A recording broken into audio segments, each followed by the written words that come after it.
Thank you very much, Andrew. Good morning to you all. This is the first presentation on a virtual mode for me.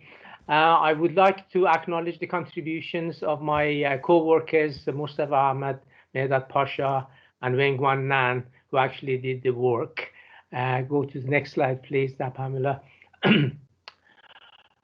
So, talking about how this spreading and spreadability, it is a bottleneck in additive manufacturing because of poor spreadability, consistency, temporal and recycling variations, and rate dependency. These are common operational problems, and also diverse powder properties and sensitivity to environment are causing the predictions of spreadability difficult. So we are interested in the characterization of spreadability, but do not know exactly how to do it.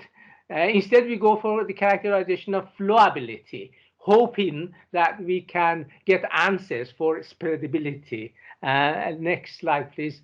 So in fact, spreadability and flowability are siblings related by their DNA, in quotation mark, but their behaviors are very different due to the differences in their environment. We are very familiar with flowability and how it is measured, and Jamie laid the scene very nicely for what it can be done. And the indicator here is unconfined yield stress. If I move to the next slide, please. I don't want to dwell on the powder characterizations. Jamie presented them, but basically I classified them in three categories: quasi-static, dynamic, and somewhere in the middle.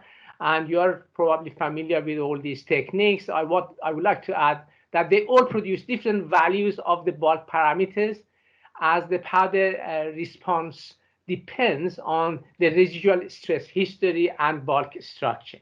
And that's why it's very difficult to actually do a comparison between different instruments. May I go for the next slide, please? So these are the dynamic flow regime instruments. There are actually few instruments available. Jamie talked about Freeman FT4, but of course we have Anton Parr and Granutool as well.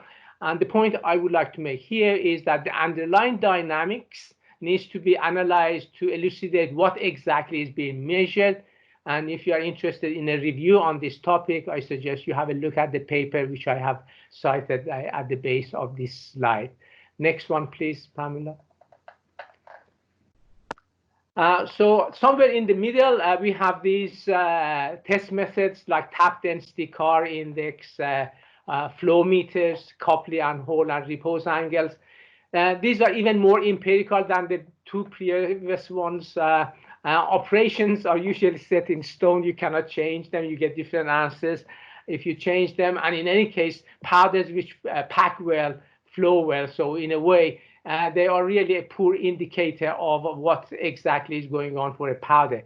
If I may go to the next slide, please.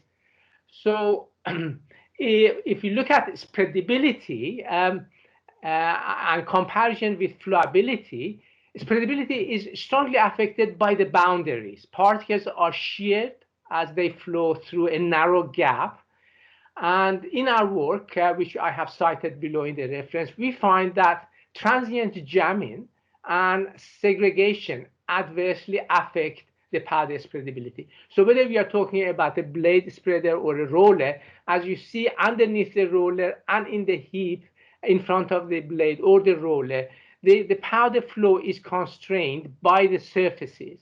And that's because the gap is very small, multiple of particle size, then the flow is dominated by that. And all the powder properties which become influential in here play a very strong role in determining the condition of spreadability. If I may move to the next slide, please.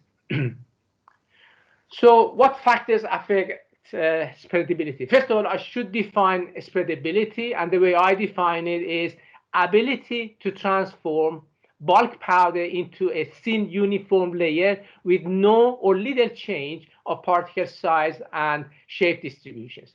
And the factors you can classify in two levels: particle level and bulk level, which I've listed here. And in fact, Jamie also referred to the particle level, saying that I've just given a small number of them, but of course there are a lot more in that. And the bulk level also, they are important in affecting spreadability, the way I define it. If I go to the next slide. So so in looking at the spreadability, we have gone to two ways. One is experimental and one on the simulation side, looking at discrete element method. On the experimental side, we decided to go for a poor man's approach in assessing spreadability. That is, using a simple Stanton blade, which is cut by a laser cutter to produce various gap heights. What you see on the left is actually a gap height of about 90 micrometer, which is twice the particle size here, and that's used for spreading. Next slide, please. So in the next slide, you see the simple setup of the process: a stencil for putting the powder on a flat plane which is covered with emery paper, and as you see on slide E, the powder is laid there, and then in slide F, the powder is spread by a blade. And in the next slide, you see an SEM image, or a composed SEM image of this process. So we do take pictures of the powders by scanning electron microscopy and then put them together. And as you see here, you get a very high resolution image of the laid powder with some features like empty patches. And this is basically now the point for analysis, where we use image processing and image analysis to define the quality of spreading. So if I move to the next slide, please. So in the next slide, you see various spreads with different gap heights. The top one is 3 and move down to 2.5, 2, 1.5, and 1 multiples of D90. So we define our particle size distribution by number, because the gap being small, what matters is the number of particles which go through the system rather than the volume. And we find that D90 is the representative size for causing trouble in terms of jamming and empty patches. So on the lower slide, you see empty patches, and these are indicative of transient jamming behind the blade or the roller as the powder is being sheared. So if you move to the next slide, you'll see the frequency of jamming as a function of the empty patch. So for the largest gap height of 3, you don't see really any large empty patches. Those are very prevalent for smaller gap heights. So one could, with image analysis, sort out the distribution of the empty patches, which are indicative of the quality of the powder spreading. So this is basically the type of analysis we do in terms of experiments. But in terms of understanding the role of powder properties, our approach, if I move to the next slide, is based on this philosophy. We characterize single particle properties, and in order to interpret the bulk behavior, we use numerical modeling, in this case, discrete element method. And we have used this approach linking single particle properties to the spreading condition. And that is given in the next slide, please, where we use the stainless steel gas atomized powders of Sandvik. And as you see here, these are SEM images of the particles, and we have color coded them depending on their shape. As you see, the shape, it depends on size, and that is because of the way the material is produced. The shape is not independent, it varies with particle size. So we do image analysis and define particle size first, and that is given in the next slide. So you have the histogram of the particle size distribution in 4 classes in the next slide, please. So we use these classes, and that's the number frequency as a function of particle size for these 4 classes. The particles have got a D90 of 45 micrometer. And so we define shape for each of these classes. We take a portfolio of shapes for each of these size classes, and that is shown in the next slide for our simulation.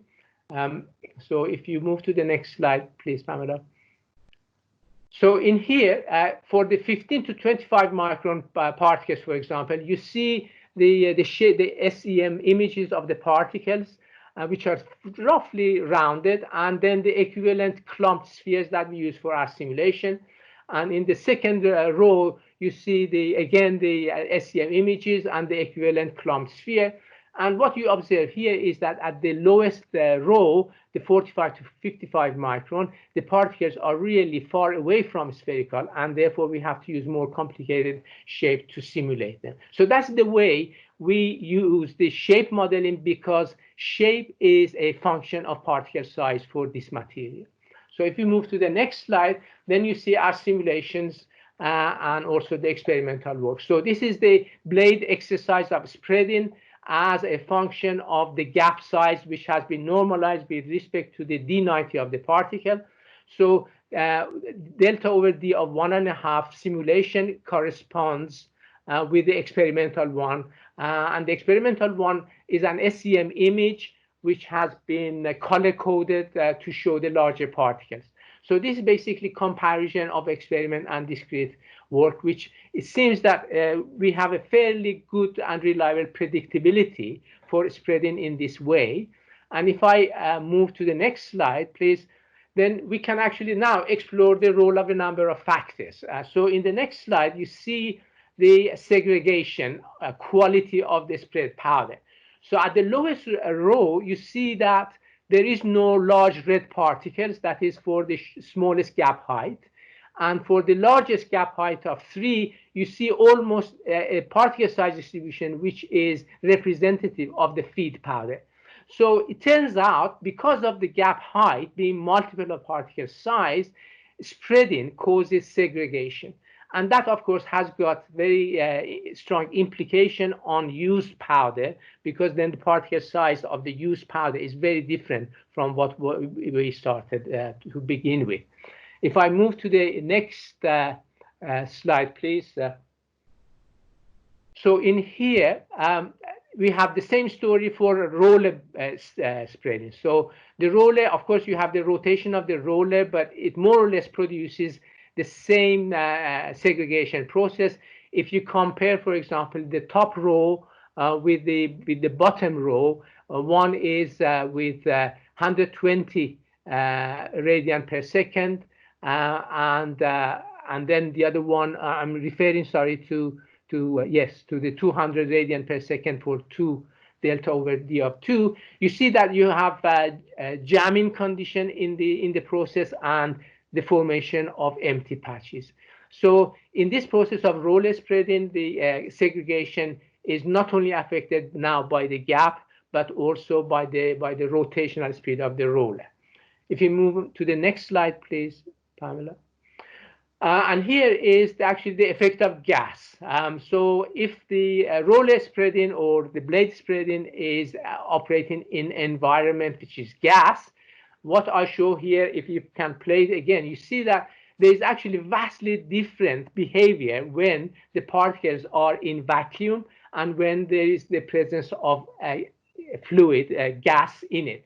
And basically what is happening is that the roller rotation causes some partial fluidization, not full, but partial fluidization of the powders. If you move to the next slide, please. So, and this is the effect of speed on blade spreading. If you actually move to the, yes, Andrew, thank you. It's almost finished now. So this gives you the flow rate as a function of blade speed. And what we find is that there is actually a critical limit above which the flow rate of the powder spread is independent of the speed of the blade. So move on to the next and final slide on conclusion. I would like to conclude that bulk powder flowability is not necessarily a good indicator of spreadability.